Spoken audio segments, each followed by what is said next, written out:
I'm going to talk a bit more about what I mean by liberal and neoliberal a little later. Why study textbooks? Well, I think it's fairly obvious, but there are one of the most important, I think, devices through which economics is being made public knowledge when it means it's public. That's why it's important. Textbooks are really, if you come to think about it, a very funny genre. They are actually bought by students, but selected by professors. They're selected by as a dual market situation. So it's a funny situation. So, and I do think they're very interesting. They're not representative of the discipline at all. Everybody would make the simple argument that they're not. They don't include experimental economics. They are not doing anything of the high theory that we do. So they're not representative of the discipline. Yet they tell a very important story about the discipline. And I think the characterization that you could use is you could see it as a form of a self-portrait. It's how we like to paint ourselves. You make a self-portrait, that's how you paint yourself to our colleagues. That's how we paint ourselves to our colleagues, and we paint our discipline to the world outside. So in that capacity, I want to look at economics textbooks, introductory textbooks. Well, I want to tell you a little bit about the textbooks that I actually studied. But yeah, I want to make one point that you might get that from the introduction of Sandy. This is part of my PhD thesis, second chapter. I have 2 free copies of my dissertation, so anybody that's interested can get one afterwards, or I can mail you if they won't run out. But if they run out, I can mail you a free copy. That's a kind of a Dutch habit that you print way too many dissertations and you give them away. Socialism. I'm just making it a bit more diverse. So this is slightly important. It's one of the chapters in my dissertation that writes about textbooks. I wrote my dissertation on the supervision of Arjen Kramer. I also have been in a lot of contact with Deirdre McCloskey. She's been in Rotterdam a lot of times, so I'm quite influenced by these two. So I'm going to more present to you a rhetorical analysis of the textbooks in that line. I want to talk, before I say what textbooks I've been studying for this talk, I just want, I learned from David that you should do a pop quiz when you start. So anybody teaching introduction to economics, what textbook do you use? Mankiw. Mankiw? David? Same. Mankiw? Anybody another textbook? Mankiw? Taylor. Taylor? Becky. Sorry? Becky.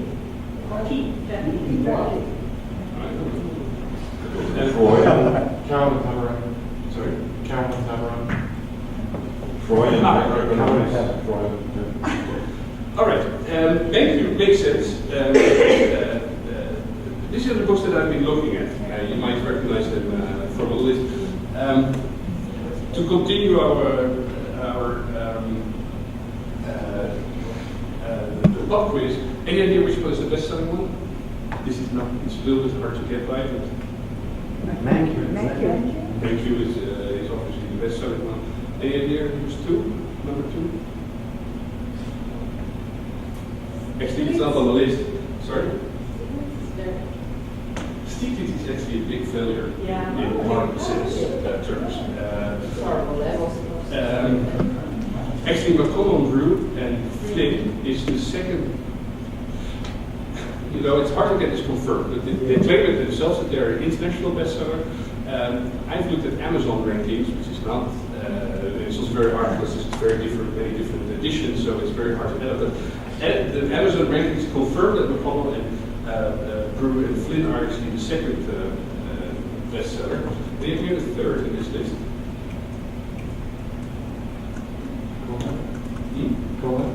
Kohler? Breakers to Koopman is a newcomer on the market. Koopman was, according to this we should don't take it anywhere. This is according to the little list that I was able to fetch up with the rankings. Mankiw and Taylor number 1, McConnell and Drew is not on the list, so number 2 is not anywhere. On this list, so Koopman is probably the third. closely followed by Bommel and Weiner, and from that moment it starts to fiddle.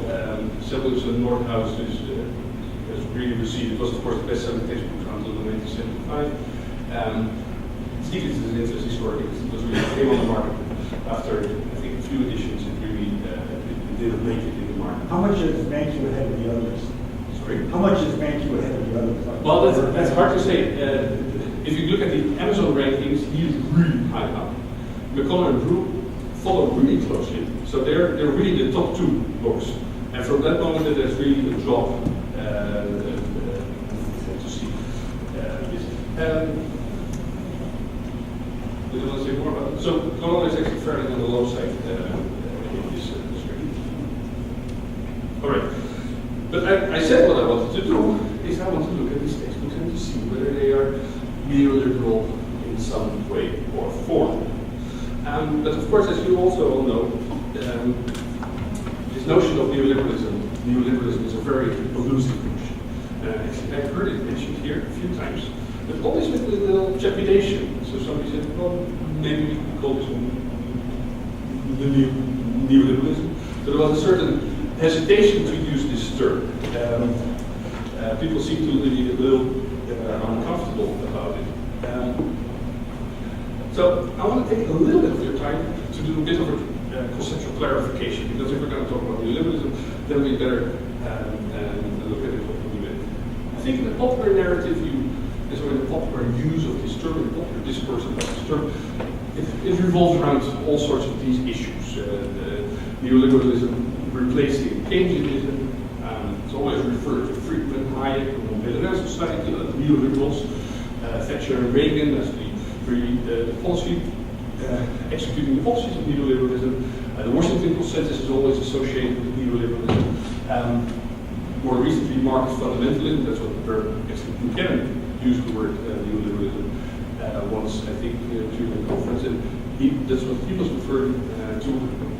And more in general, it is being associated with the idea of more markets and less state. It's how it is used in the popular narrative.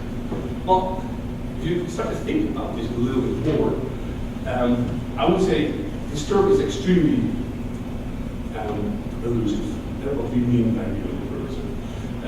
And I think, and this is what I talked about at the AGS conference, there are actually 5 really major questions that you always need to ask about neoliberalism. As the popular narrative already shows, it's a very diverse bag of things, a mixed bag of things, so it's very unclear what we actually mean or refer to by as neoliberals. And it's very hard to say who is considered a neoliberal. Well, we already came also up in this conference. People like Hayek or Friedman, who have always been associated and are continuously being associated with neoliberalism, never or only once referred to themselves as neoliberalism, and always with also asserted they didn't embrace the term. Also at the Colombia one, the term came up, or you can use it, but always with a great hesitation. So nobody self-identifies with this term. It's one of the problems. Another problem is that the intellectual history of neoliberalism is somewhat problematic. It has always been associated with Hayek, Friedman, especially the work of the Montagne Society. We also know that there's greater lines before that. Ordoliberalism is nowadays, of course, standard included in the discussions of the intellectual origins. But the intellectual origins are not so simple to draw. So that's an important question to ask. Neoliberalism is often associated with economics. The relationship between economics and neoliberalism is also tenacious. It's unclear what this relationship is, and that's one of the reasons why neoliberalism is so elusive. Think tanks are always, the work of think tanks. So when we start talking about neoliberalism, of course we talk about the society, but all other think tanks are brought into the game. The Cato Institute, the Heritage Foundation. Supposedly they were the propagators of neoliberalism in the popular discourse. So why are they important for this? And I think that the key question is, how is actually these accounts, and how are these accounts of neoliberalism different from what we standardly used to call either economic liberalism or classical liberalism? So why do we need a new term? More markets, less state? Well, that is something that we could associate with either economic or classical liberalism. Why do we need this new term? Why do we call it neoliberalism? And it's pretty sure that this term has nowadays is mostly used by the enemies of neoliberalism. It's mostly used to denote something which they don't like in the pejorative sense. So why does this persist? Well, I want to try to work on a conceptual clarification of what we could mean by neoliberalism, how we could use this term to differentiate it from liberalism. And that's what I'm going to talk about in the next two slides, to make it into not so much a positive term, but at least in a conceptually more clearer term than what we mean by neoliberalism when we use this term. And that's actually also what my aim is on this study of the textbooks, to figure out, okay, it's not an illustration, but as a way of illustrating what we might use, or how we might look at neoliberalism, and what the role might be of economics in propagating it. So, I want to talk a little bit about how to distinguish conceptually, how to make a conceptual distinction between liberalism and neoliberalism. And my analysis is very much based on the work of the writers of Foucault in the birth of biopolitics, and I reworked this in my dissertation. So that's where it's coming. There's still 2 copies for free available. Now the amount is dropping.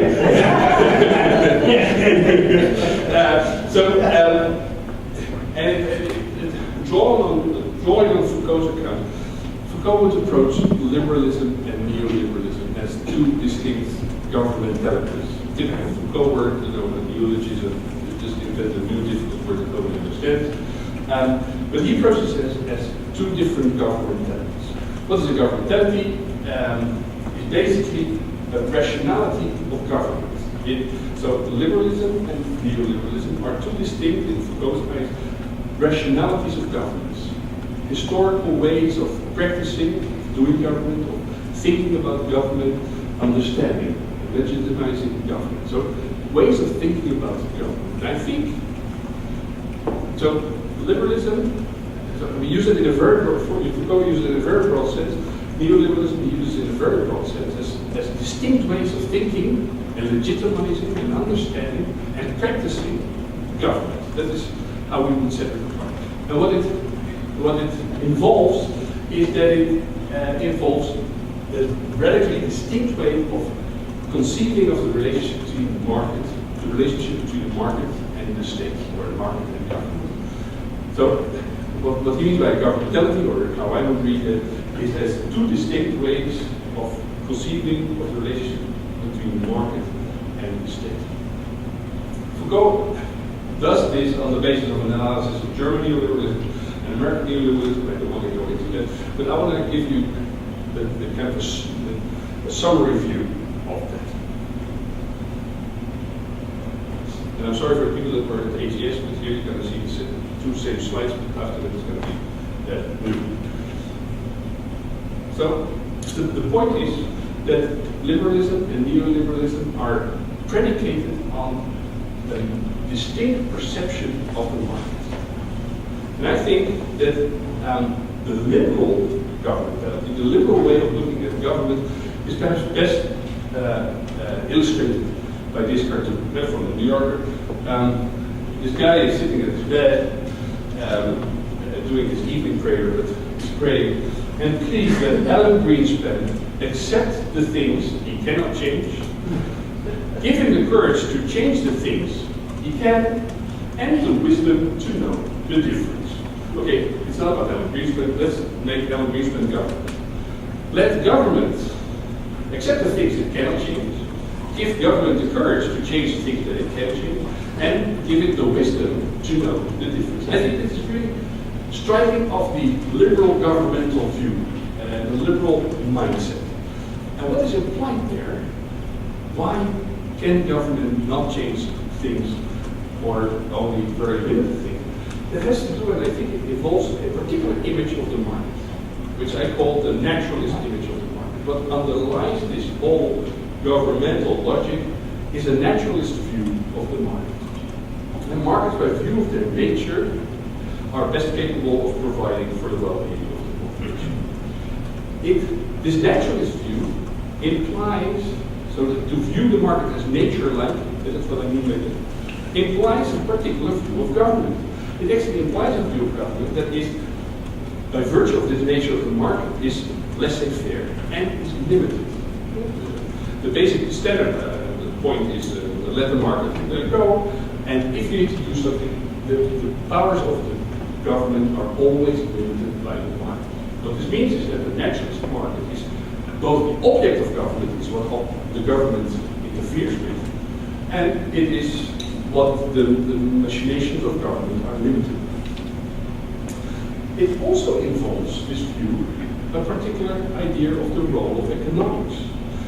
And it actually involves, and as you see here also in the point of wisdom, it involves the idea that economics is actually a critique of government, of how to govern.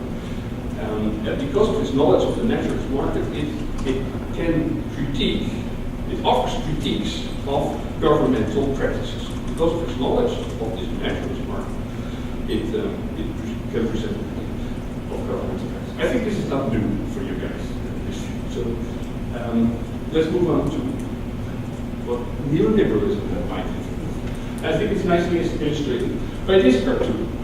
What you see here, it's hard to see, somebody is entering the emergency room and he's being told, I'm afraid there will be a little bit of a wait while we figure out a market solution to your problem. What is at stake? And I think this is really a neoliberal mentality of government is involved here. What is so different here? I think that's the key for understanding and of having a conceptual understanding of how we can use the term neoliberalism in a productive way. What is involved, I would argue, is a constructivist view of the market.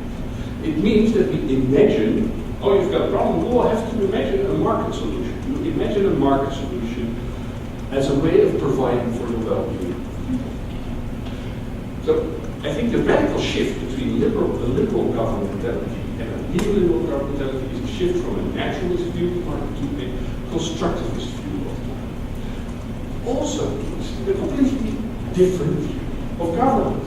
It namely means that the best form of government is not so much laissez-faire and limit yourself, but is a form of government that constructs markets. It's much more active. Constructs markets as a way to govern. The constructivist market is a norm for government, how to govern, and it's also a means of government. It's through which you govern.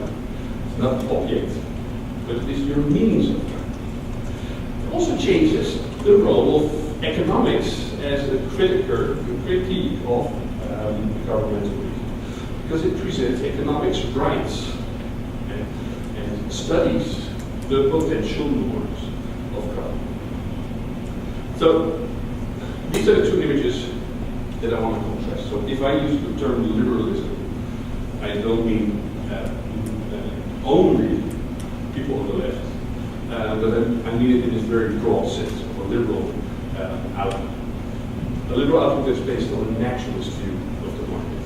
If I use the term neoliberalism, I want to use that and reserve it to refer to constructivist uses of the market. So neoliberalism, in my view, is marked by a novel constructivist view of the market. Well, let's take this distinction, and I'm going to now read the textbooks and see, basically a simple exercise, and see, are they liberal or are they neoliberal? That's what I'm going to do the rest of my talk. And so the hard part is over. This was the conceptual part, and now we can get back to thought. So maybe I want to start my reading of the textbooks. How do we typically look at textbooks? And it actually also came up very nicely in Emily's presentation. You know, it was very clear that Samuelson, in his textbook, was very much involved with presenting a positivist view of economics. So we tend to read textbooks, often, especially economists and also historians of economics, but also especially methodologists, tend to read textbooks as how do they present economics as a science. Those sometimes read it with a political perspective. I would actually argue textbooks, or at least the contemporary ones, and I think there's, by the way, a shift going on. So most textbooks were from the 60s and 70s much more scientific in nature, but they have become increasingly governmental in nature. Actually, and it's also tweaking our view a little bit. So you can also read textbooks in the governmental way. And I think that textbooks from the beginning to the end, you didn't have to read it as such, are very much framed as being concerned with questions of government. They start nowadays, or they used to start nowadays, with with all sorts of questions of how to provide for the well-being of the population, the economic problem, how much to produce, what, for whom. And here's some quotes from the various textbooks. Samuelson Nordhaus, by the way, I used mostly the European edition, so that's why it's Mankfield and Taylor in my case, before the textbook back again. But they're basically the same. But Samuelson Nordhaus, the ultimate goal of economics is to improve the living conditions of people in their everyday life. So if that's how you present economics, it's not presented as science, but it's very much presented as a governmental business. And what I mean by this, that it's very much a governmental genre or a governmental text, is I don't mean that it's necessarily that it's political. Because I would even argue that also the positive economics is highly governmental in the way it asks its questions. So I don't mean in the biased way of that it's political. Actually, I also don't think that textbooks are particularly concerned with policy. The Cohen has a really nice analysis written. Actually, he says textbooks are very low on policy analysis. They don't offer us any introduction of how to do policy analysis. They don't teach us any methodology, by the way, that goes against the scientific view of textbooks. Actually, textbooks don't really teach us to be scientists that much. They don't teach us the tools for being scientists. I would say, so charge it a little bit, that they teach us how to think about government. That's what's going on. I also want to point out to you that there's actually an interesting, but I think, governmental schizophrenia in textbooks, is that the micro parts are largely anti-government. They're largely written as a critique of government. But if you come to macro, you're actually on the seat of the government most of the time. So we're shifting positions. This is just a side remark. But also to attest to the fact that these textbooks are highly governmental. That's foremost the discourse. All right. Let's go to the classic textbook, Samuelson's textbook. We all know has been a market leader that has really set the standard for what our textbooks look like. Well, I would like to argue that Samuelson's textbook is the textbook example of the liberal governmentality. So he's the classic case, he's the archetypal case of what, following Foucault, could be described as a liberal governmentality. He starts, and by the way, that this is happening in all the textbooks, but Samuelson is perhaps of all the textbooks the most naturalist one. He starts with a very outspoken naturalist view of the market. And so we see all the language of mechanisms, forces, the market is forces, the market is a mechanism. It's all cast in naturalist terms. And Samuelson is really the strongest of that.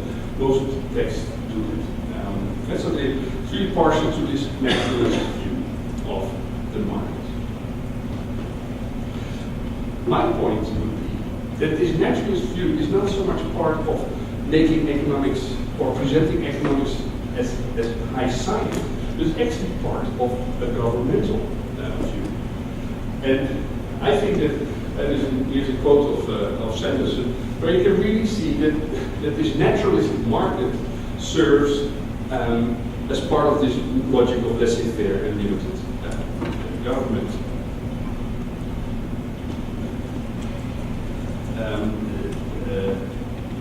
And so it's presenting a laissez-faire and limited government view. It's also presenting the market as an object and the rationality of government. And it is really, so the last one is nicely illustrated. In modern economies, governments take on many tasks in response to the flaws of the market mechanism. So it's really using this naturalist market imagery, we all know this is the logic of market failure, of course, to define the liberal form of government. And so the logic of market failure, I think, is the quintessential form of this form of liberalism. And it's also interesting to see that it defines economics also in this line of presenting a critique of governmental reasons.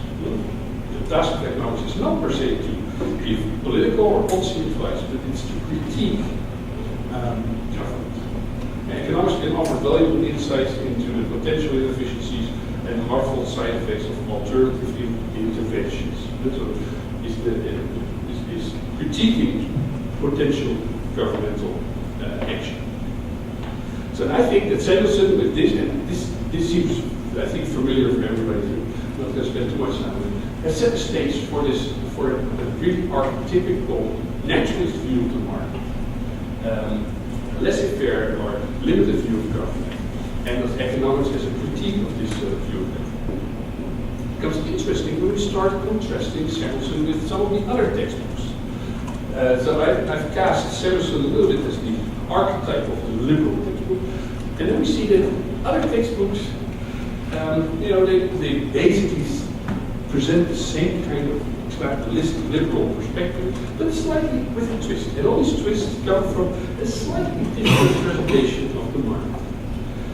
The thing is, for instance, and they present that way a slightly twisted or tweaked liberal governmentality. So one of these tweaked versions of the liberal governmentality, I think, could be described as the imperfect markets governmentality.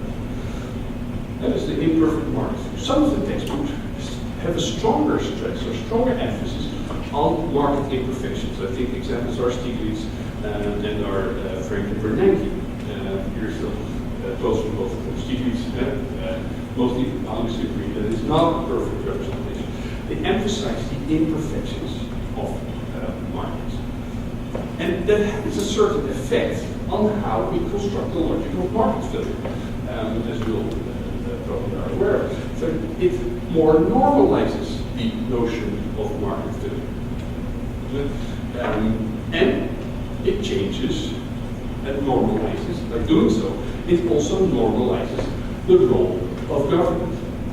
And so because externalities, because externalities are widespread, so it's very normal that there is imperfections. Imperfections are not special, no, it's very normal that there are imperfections. The attempt to force solutions to problems they cause is one of the most important rationales for government. And they also change slightly the governmental role of economics. So the point is, by twisting the market view, emphasizing its imperfections, you slightly twist the liberal government. So the imperfect market textbooks are slightly more liberal, in the American system liberal, and normalize government as well. You can imagine the twist also happens the other way around.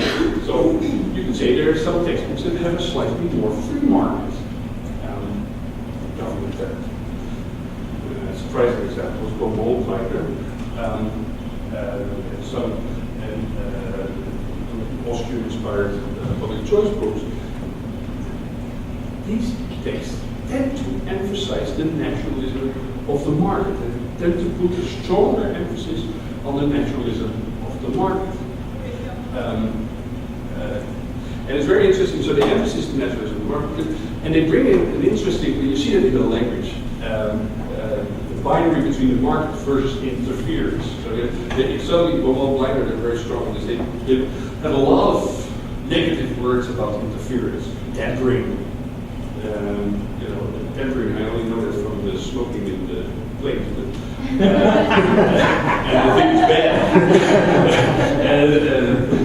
and it's a federal crime. And so tampering is a federal crime. Restraining, meddling, impeding, it casts it in a different language.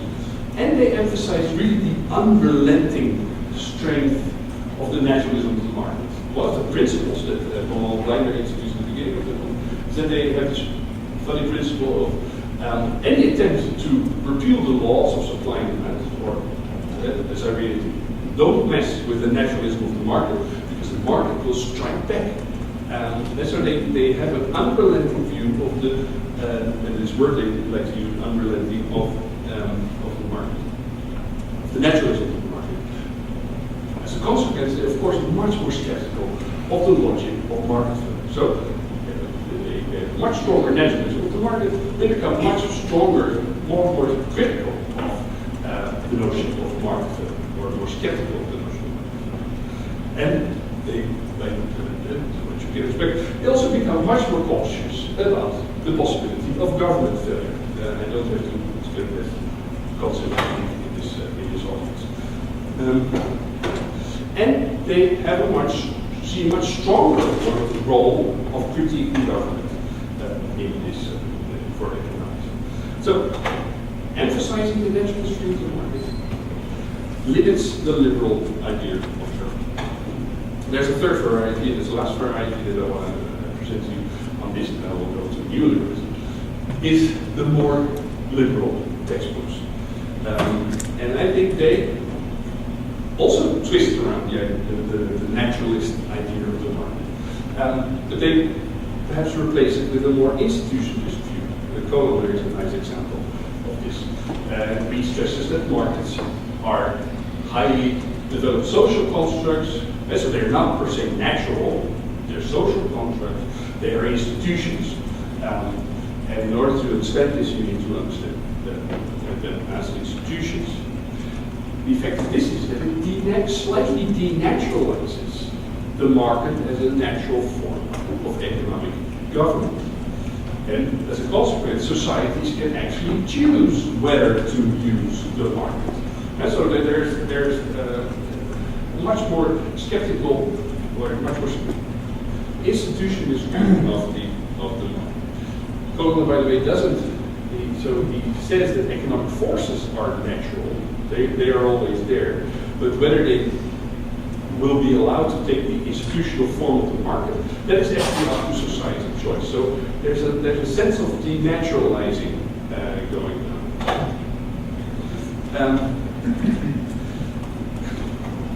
And it also changes, of course, the view of how we legitimize government. And we can even question whether we are going to use the market as a form for government.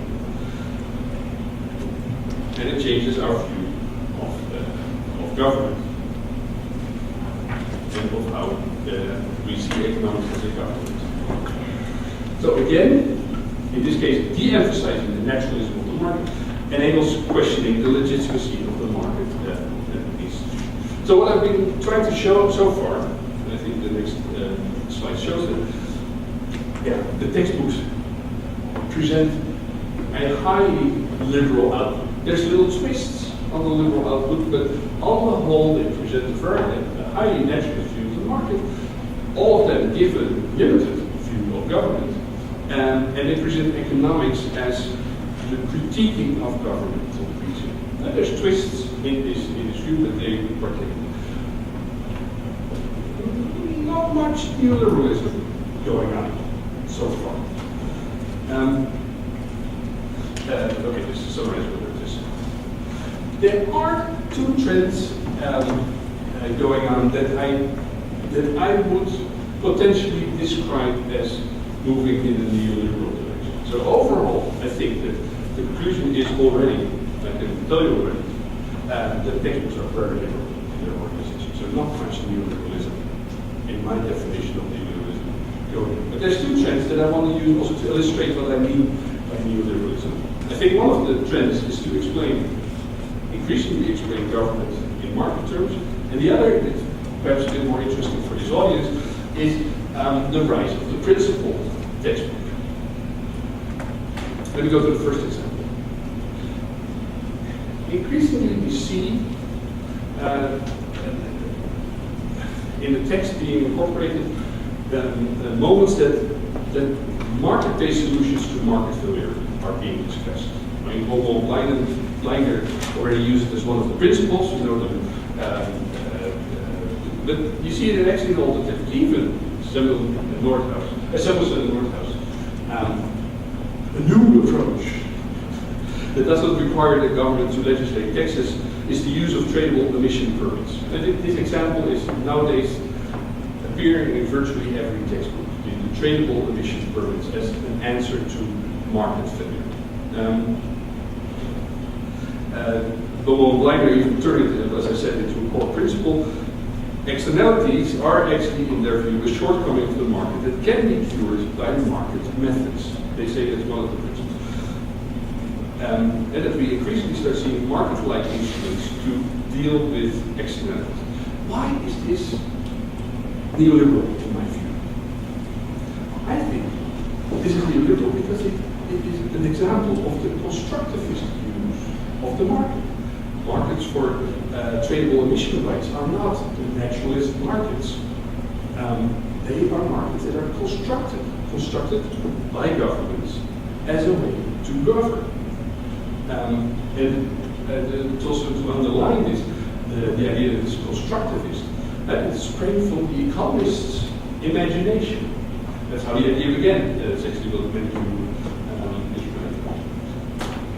What it also means, this constructivist view of markets, is a neoliberal form of government, in which the market is the norm for how to govern, and where markets are the means of governing.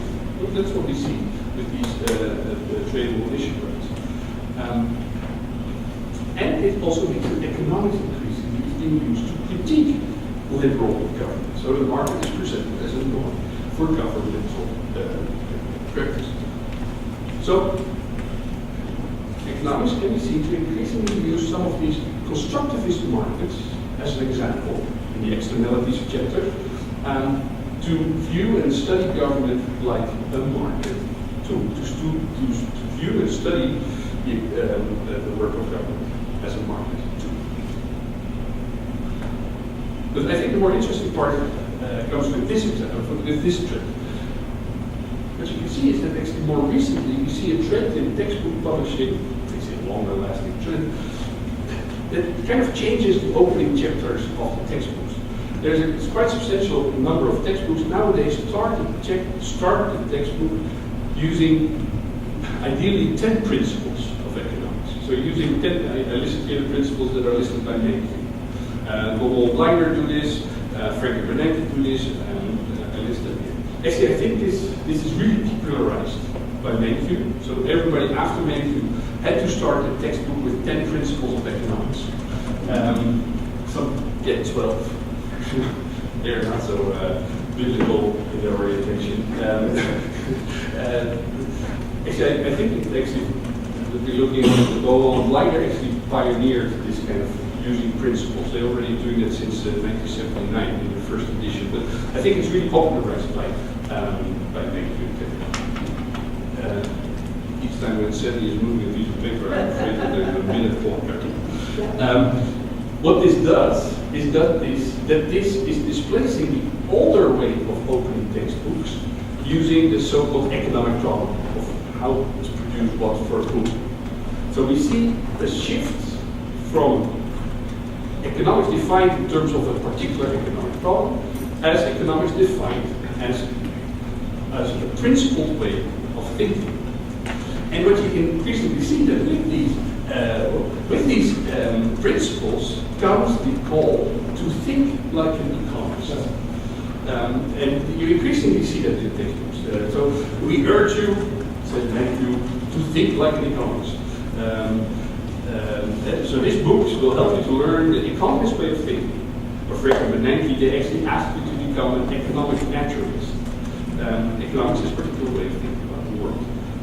That's a principled way of thinking. I think what is implied there, is that economics becomes a principled way of thinking that can basically explain everything.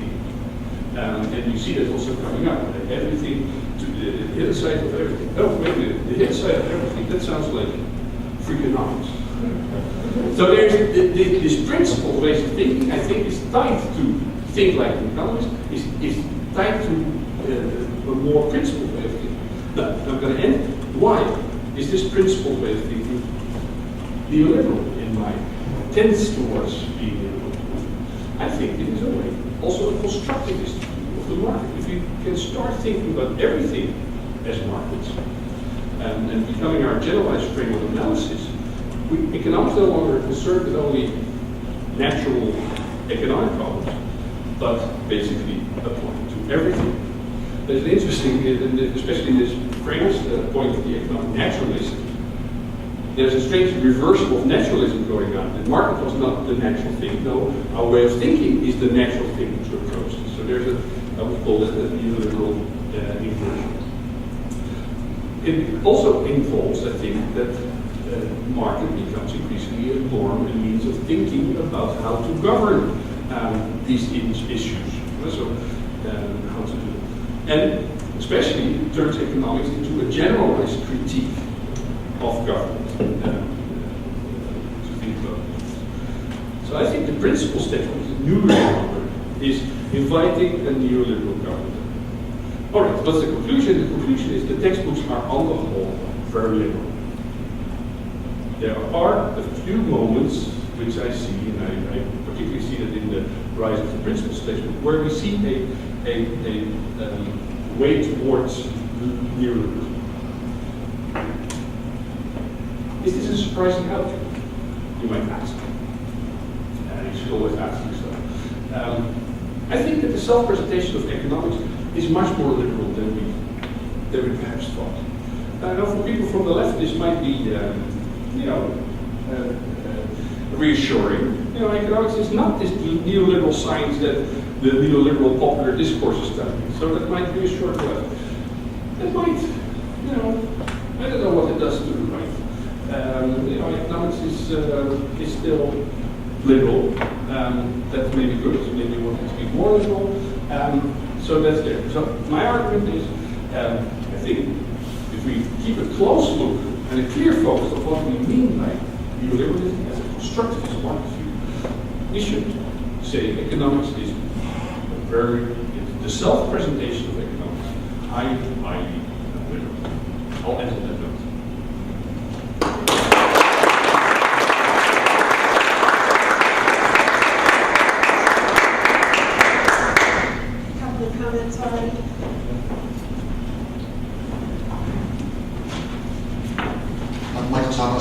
State University. I found this really interesting. So your distinction that you're making in order to understand the textbook has helped me understand something as a teacher, which is when I teach my students economics, they sometimes get the impression that a cable company or a mercenary army like Blackwater is private, and a government is public. It's it's bad because it's a government, but private company, if you just sort of give someone a monopoly right, then that's going to take care of all the problems, all the critiques of government failure. It seems like a strange thing to say, but I mean, what we're doing is we're saying that this monopoly governance is not subject to any of the critiques of government because it's private, it's monopoly private.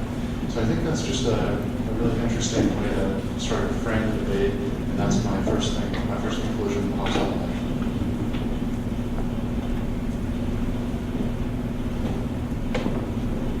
Craig Heineck, University of Richmond. Just in terms of the history here, to what extent does this, as textbooks seem to do, represent a lag with respect to the profession of perhaps 10 to 20 years?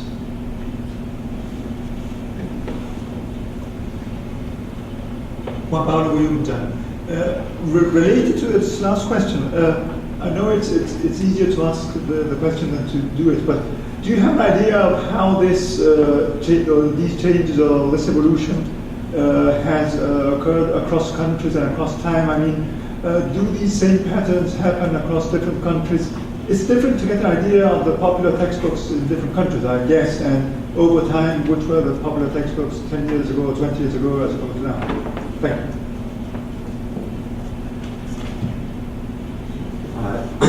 Yes, Cameron Weber, State University of New York, New Center for Social Research. I was just curious why you use the word constructivist as opposed to instrumentalist.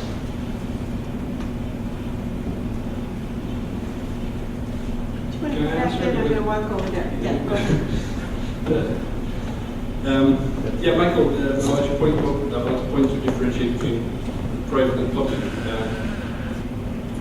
I can understand that students sometimes tend to confuse confuse these matters.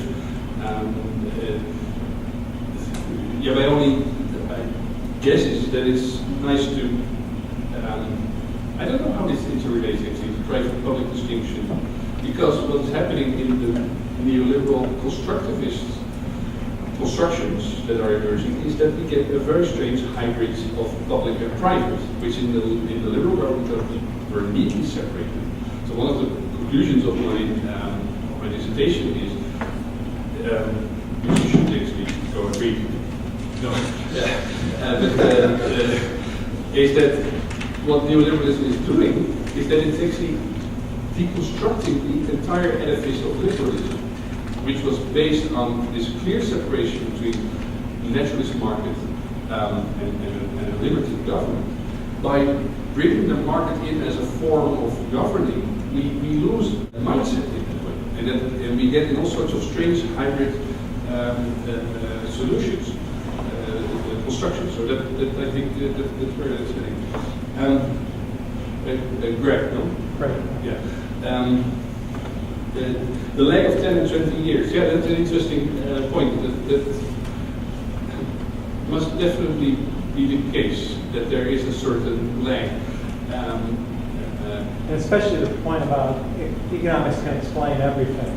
That was very strong maybe 20 years ago. People seem to be backing off from the Yeah. question somewhat. Yeah, that means that if economics might have neoliberal policies, they might not come through to the textbook yet. It complicates matters a little. Yeah, thank you for this comment. Pablo, I have no idea how this is working internationally. My impression from studying textbook is that it is it's in the same industrial sector as the recycling business. Because there's a lot of recyclers, so I cannot but imagine that international textbooks do recycle a lot also of the international textbooks. The whole genre is an American genre to begin with. In Holland we just use American textbooks, so in that sense there's a strong international movement there. But there might definitely be, and it's very interesting to look at if you want to study, of course, what economics is doing in national context. It's a very interesting means to study transnational movements in ideas. The instrumentalist. Yeah, the market is used in an instrumental way. But I want to stress that there is a moment of imagining. That's why the dissertation title is Imagining Markets. Neoliberalism is about imagining markets. We have to figure out a market solution for you. And I think that helps us make a very clear cut between what policies we might call more liberal and which we might call neoliberal. I never got a clear understanding of what you mean by liberal. I like to think of liberal as classical liberal, the way it was used in English around 1900. I prefer to think that be a liberal. But if you have Paul Samuelson as a liberal, I don't know what you mean.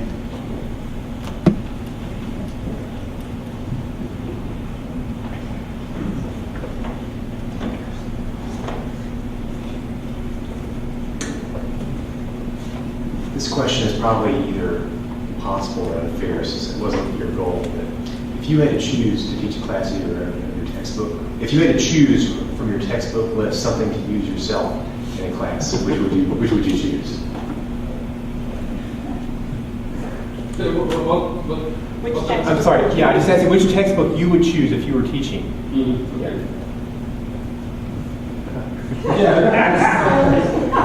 I'm going to just I just have a quick question.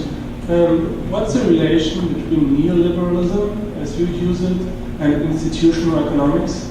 Because for me, it seems to be interchangeable, right, in your definition. But then I have a problem to think about what would it mean, because then later you talk about that we should think in economic ways, right? And you call that neoliberalism way of thinking or something. But that wouldn't function anymore with institutional economic way of thinking or something, right? So that works. I think this will be the last comment, and then we have a couple more minutes.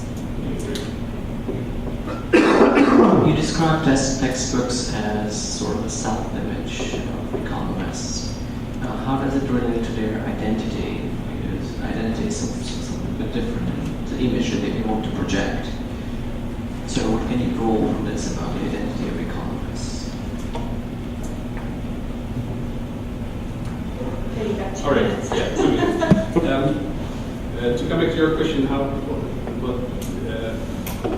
so my use of the term liberal, I use it in a way as a broader category, which is it's based on this idea of a naturalist market, as a broader outlook on, and that's what Foucault uses, as a broader way of thinking about how government is being legitimized. Classical liberalism would fit in this as one of the liberal ways of thinking about government. This would be one of the versions of the liberal government. So I use it in a much more general sense to describe historical forms of thinking about government. And it would require a bit more to answer your question. So it's like a good socialist. And it possibly includes socialism, yeah. In that sense, a liberal governmentality. So that's why it's important. I should speak of liberalism, but I should continuously speak about the liberal governmentality as a broader sense, where even Keynesianism is also a liberal governmentality. Yeah, that makes sense. To your question, I'm using Krugman. If I would choose again, I would probably choose Governor. But Governor doesn't have an essentials. There's all sorts of also practical reasons always that why you use it. Actually, Dear Klosky and Harry Klarner have already for a very long time written a textbook which I was supposed to use, but they never get it to the printers. It's already for quite some years in the making. I've used it once, and it doesn't work because it's not finished. Your question, I think institutionalism is I'm trying to describe a more broader sense how to think about neoliberalism. So institutionalism, I'm not sure where to fit institutionalism in this governmental perspective. So I need to think about your question a bit more. And Andre, that's way too difficult a question to answer, especially given the beer that we're waiting for. But the identity. Actually, I find identity always a very difficult concept to think about. So your self-image, how does that relate to your identity? Well, the image that they want to project on the students or the audience, while the identity is that instead of What you are. Yes, and the beliefs that they compel. Are they becoming these sort of engineers? Now they are sort of constructivists. Okay, that's it. Are economists engineers? This is still way too deep to think about. Yeah. I think we should leave that one for dinner. For dinner, yeah. So let me just draw this to a close and thank you.